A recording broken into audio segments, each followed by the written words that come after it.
Në këtë kontekst, unë mendoj që është detyra e prindërve për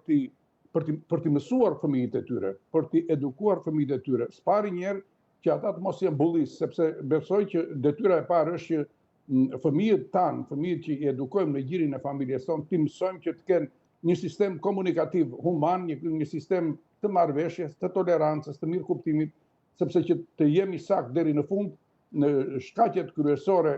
burojnë nga familja pikërisht për shkak sepse tek fëmijët ne nuk edukojmë mekanizmin e dur human të zgjidhjes së konflikteve. Mosha e adoleshencës është mosha e konflikteve, mosha e fëmijëve është mosha e konflikteve. Është në ADN-n e tyre, është në natyrën e tyre, është e lidhur ontologjikisht me zhvillimin e tyre fizik, me zhvillimin e tyre mendor, është mosha e dukjes, e bravurave, e tendencave për të shfaqur, e rivaliteteve moshore, e përjetimeve të para emocionale, po pse jo edhe seksuale. Pra është një gjendje turbulence e cila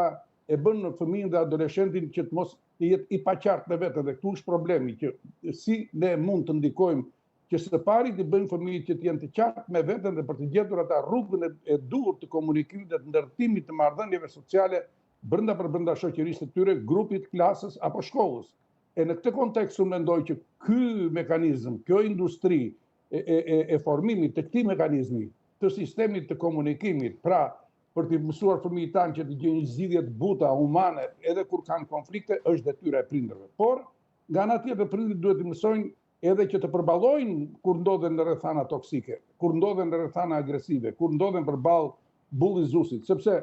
nëse ne fëmijët i mësojmë, si thua, që ata të jenë të squllur, të kërkojnë të mos kenë sovranitetin e tyre individual, po të jenë në suzerenitetin e prindërve, të mbrojtjes së tyre apo të mësuesve, edhe kjo është gjë e keqe. Pra, në një farë mënyrë, ne duhet të mësojmë fëmijët që sepse ka një parim universal. Konfliktet zgjidhen atje ku lindin dhe midis atyre që kanë konflikt. Pra, s'mund të jetë prindi në të gjitha rastet një shtojtë e fëmijës ditë për ditë në shkollë, duke mësuar një fëmijë ankimtar i cili vjen ditë për ditë thotë babi, mami, hajde se ai ngacmoi, ky më ngacmon, ajo më ngacmon, ky më tallaj etj. Kështu që në këtë pikpamje mendoj që kjo është jeta, ky është rodi, këtu do të kërcejmë vallën dhe fëmijët tanë. Duam s'duam ne do t'i kemi përballje të tilla. Prandaj